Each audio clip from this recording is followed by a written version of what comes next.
for what the community lost in part when we lost daily newspaper service.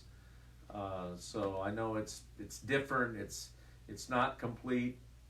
We got one journalist in the room, and that's not me. It's Matt who's running the camera and answering, fielding questions. So, but I do think this has been successful, and as we summarized towards the end of the year, we had over 20,000 people, 20,000 views, probably the same few thousand people watching it. But I think that's real positive, and I thank for people for watching. And I can't think of any other way, any better way to keep folks informed about what's going on in city government, recognizing that city government's only a part of the Galion community. And so it's been fun. We've done a couple of these conversations with commissioner candidates and have a couple more upcoming, and we'll put those on our city website and Facebook site so that people can get more than just a snippet of who the various candidates are and how they would approach issues that Galion's looking at going forward. So pretty excited about that. So anyways, that's why we're a minute or two late. Really spent today in the office talking about the various projects that we have under contract now and making sure that we establish a good pathway for them to be constructed, delivered, whatever term you want to have. So as we sat down and went through that, it's for this time of year to have 3 or 4 significant construction projects going on I think I feel real good about it. I think we and everyone in Galion should feel good about it, but it does present some challenges, and so that's why we were going over those projects and making sure that they get completed. Things like we have the Charles Street project, the extension of the sewer that goes out past the old Intangi there on 309 near Granny's, but we also have to now connect all of the various private property owners. So making sure that that's done in a timely way and that the funding is there is just an example of one of the projects in motion. We've got to get our bike path project. We have an awarded contractor. We've got to get that one moving. And so we were talking about those projects and a couple of other ones that are currently under construction and then planning for 2020's construction season. So really that's what's going on now. I happen to see City of Mansfield's a little ahead of us in terms of they've identified their street paving projects. We honestly have a list of potential targets, but what our emphasis has been when it comes to street paving is making sure that resurfacing of Harding Way, really from the city limits out on where it's Bucyrus Road, all the way out to the east side where it becomes 6th Avenue. So quite a big project, pretty excited about that. We do know approximately how much money we'll have for other paving, but we're trying to identify those targets. So that construction agenda is moving ahead I think pretty much on schedule, and there'll be a lot of Galion's version of orange barrels. I think there'll probably be orange cones, but we'll have a lot of construction and it'll require patience and a little planning on the part of folks getting around from the spring, probably all the way through to the fall. So I think those are some important items that are on the agenda that we're moving ahead on. Again, every year since I've been mayor, we've done at least one storm sewer project, trying to extend storm sewer to some of the lower areas that really don't have anything that resembles curbing or curb and gutter. And so we're going to add another project to that. Now I think will be 5 or 6 years of those projects. That one is moving ahead. That effort is moving ahead pretty well. So I don't know, we have any questions yet? Not so far. If anybody Okay. has any questions, please submit them. I want to talk a little bit about then anticipating the question, where we're at most recently on additions to the grocery store. Again, nothing particularly new to report about a new grocery store, and so as we've been going through this, try to identify a new store, try to bring someone into the existing Geyer operation. We've always been in contact with other grocery providers, and so one of the things that we're going to begin to look at is a little bit different approach, and that is to see what we can do to enhance or expand the operation of the folks who are selling groceries here locally. So what does that mean? That means we're going to be sitting down with Drug Mart over the next few weeks and looking at how much that they can expand in the existing property that they own, and to what extent that can meet our need for fresh produce. There's plenty of frozen foods in town. You can buy that at a handful of places, but how do we make sure we have quality fresh foods? And then the other item that I think we're really lacking is something like Carly's over in Bucyrus, a hot buffet, which would be one of the hallmarks of a new grocery if we're able to land Galleon Fresh Market. But in the event it doesn't happen, that's something that I think younger shoppers rely on, and is something that I know is a big part of, if you will, modern grocery operations. So we're going to be talking with those folks and continuing to have an open door to talk with Save-A-Lot as they decide how and whether they're going to improve their operation. So that's the grocery store update. Let me hit on one or two other things if there aren't any questions. And Can we jump back to street paving? yeah, let's go back to street paving. Yeah. Sure. When I get Julia's question in, she asked, can you pave West Payne Avenue? It's been at least 20 years. West Payne, as in from Boston down into the park. Is that what we're talking about? I think that is what we're talking about. I think I know who we're talking. Which Julia we're talking about. Yeah, I don't know. I don't know off the top of my head. I think we'll look at it. What we're going to do, and what we have done in the past, is take a worst first approach, and so we'll in the process of rating the streets, and we will try to hit West Payne. It's not curved. I also can think of West Payne. But, all right, it's on the list. You're gonna have to crowd out Market Street again. We've talked about that some other evenings, some other times at public hearings and stuff. That we know with the widening of 598 that it will really take place in 2022. That we'll need to get any of those streets that will be expected to pick up sort of detour traffic. North Market, make sure that all of Fairview. We've invested some of your money in Fairview the last few years, but want to make sure that all those segments are in good shape to take that deflected traffic that we know will have happen, even though we'll maintain one lane of traffic in each direction on 598. So what else about any other roadway projects? Any No, other roadway questions? Nope. We're going to try to stay out of debt. Some discussion probably with council about, with this increase in state gas tax money, we could conceivably, for our $400 and some thousand portion of the Harding Way project, we could conceivably borrow that and pave more.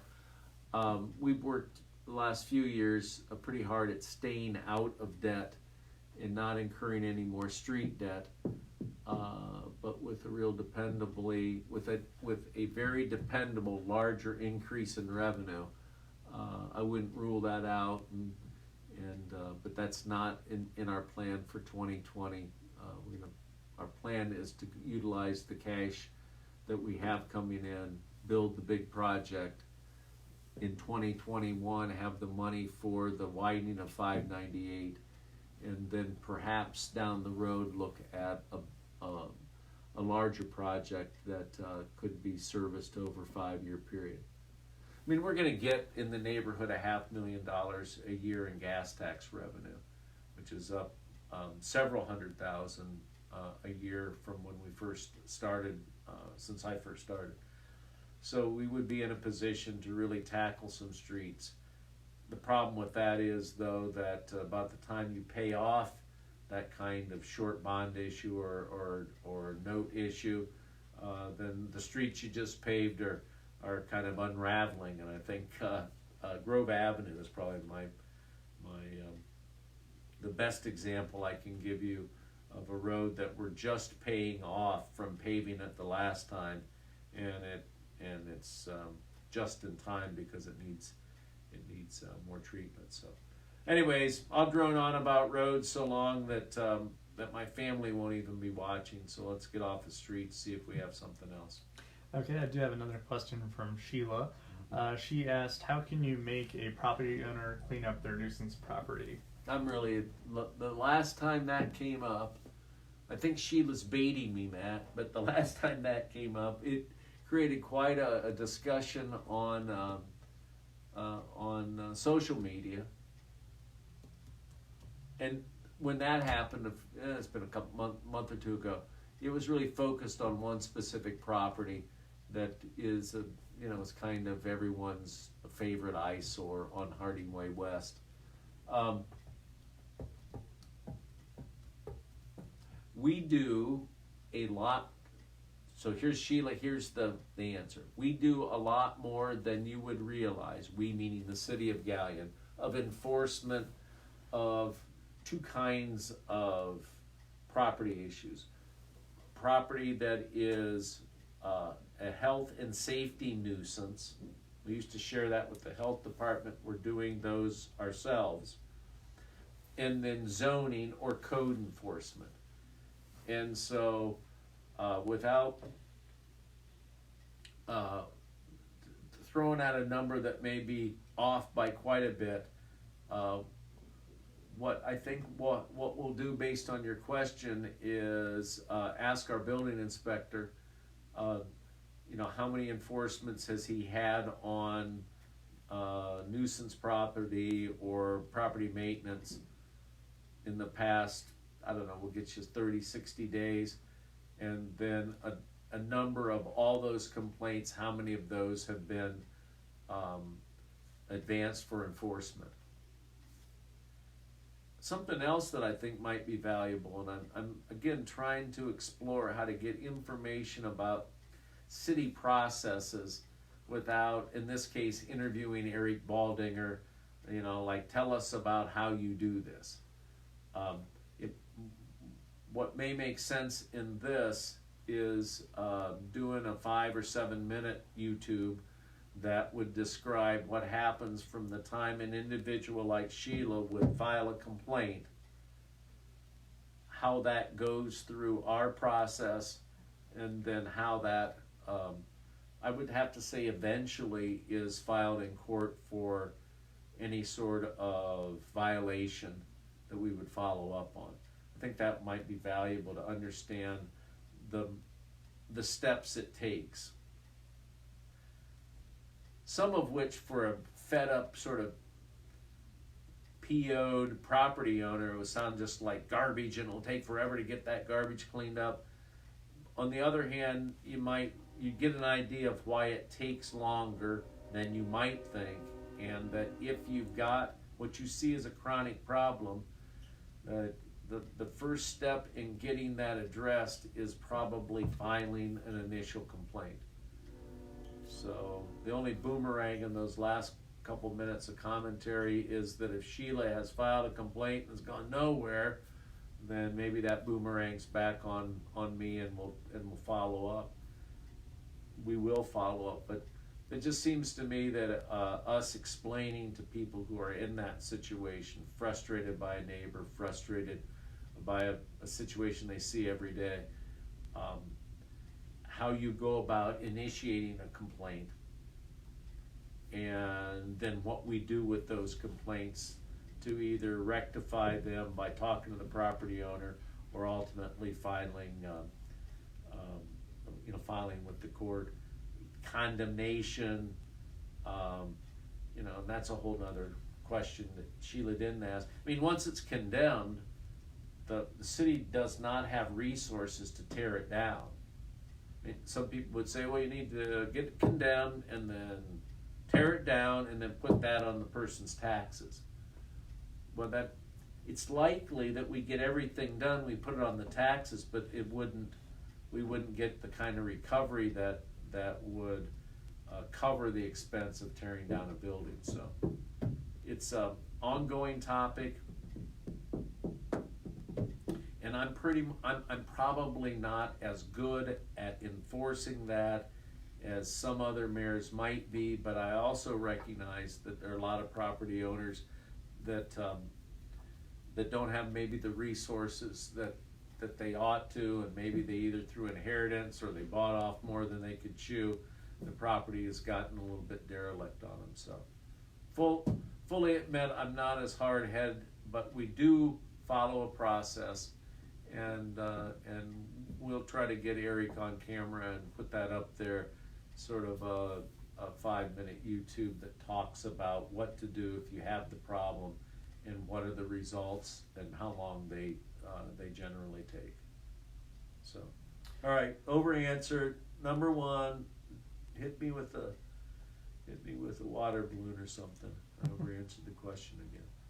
Thanks, Anything Mayor. else? We're actually going to stay on same topic. Adair had a kind of a suggestion. A lot of high school kids need community service hours.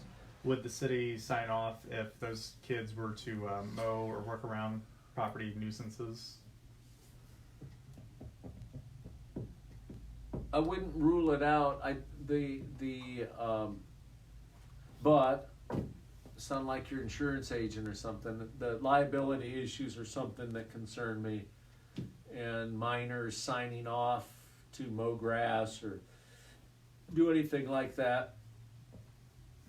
We'd have to think through it. An area for improvement. Maybe we can. When you get a new mayor, you get a new superintendent, you get new council, or whatever, it gives you an opportunity to try out some new things. So, you don't have a new mayor, and I'm not planning on announcing anything or doing anything about that. We likely have a new superintendent, and one of the things that they started that I hope they try to continuously improve is this internship program. I'm sure those community service hours are getting done, but it's not tightly coordinated with the city's needs. I know there's other organizations that they work closely with. One thing that I might suggest, not to slough it off, but to look for a partnering entity, is it seems to me that not all of them, but some kids go to church, and some kids are in youth groups, and so that might be an area where you could take those intern hours that they're required to graduate and couple them with another organization in the community that helps address those issues. And we've had great cooperation from some of the churches over the years in our annual spring cleanup, but 2 weeks later some of the chronic properties are a mess again, and so I think it's ongoing. Maybe the schools will look at addressing this more systematically, and I'd be in favor of talking about that, maybe tying it in with something with the ministerial association or some of the key congregations here in town. Okay, thanks, Mayor. Those are both really good points, and because I'm not real good at it, I need other people in the community to take a lead on that, something that they're more passionate about. I'm nuts passionate about getting some of the economic development infrastructure needs. I kind of need some help and a little bit of pushing on stuff like beautification, derelict properties, those kinds of things. We have added a full-time building inspector, so we do have some resources to address it, however. So, what else we got? Anything? Good. We're gonna switch topics here. Got a question from Rick. He asked, where is the next storm sewer project located, and can you explain the scope? Not real well. I think it is the area between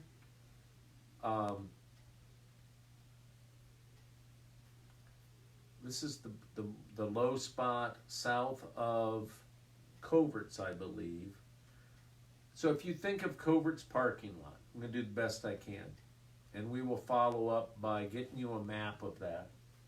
It is the area south of, it's Riblet and Wood and that area, and then wrapping around to what would be the south end of Murray Street.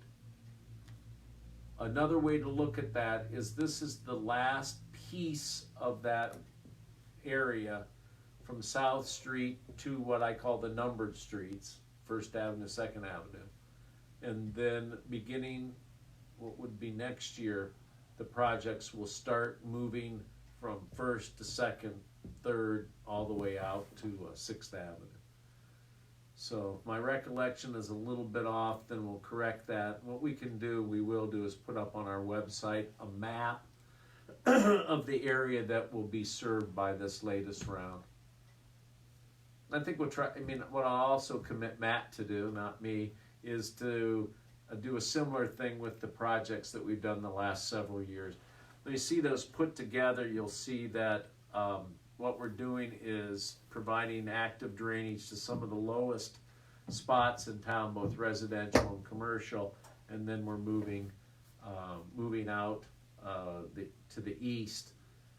Give you more information you want to know. There's a little bit of a ridge, and people who live out there know it, that runs from where we're at up to about Second Avenue, and then from Second Avenue to Third, just west of East Park,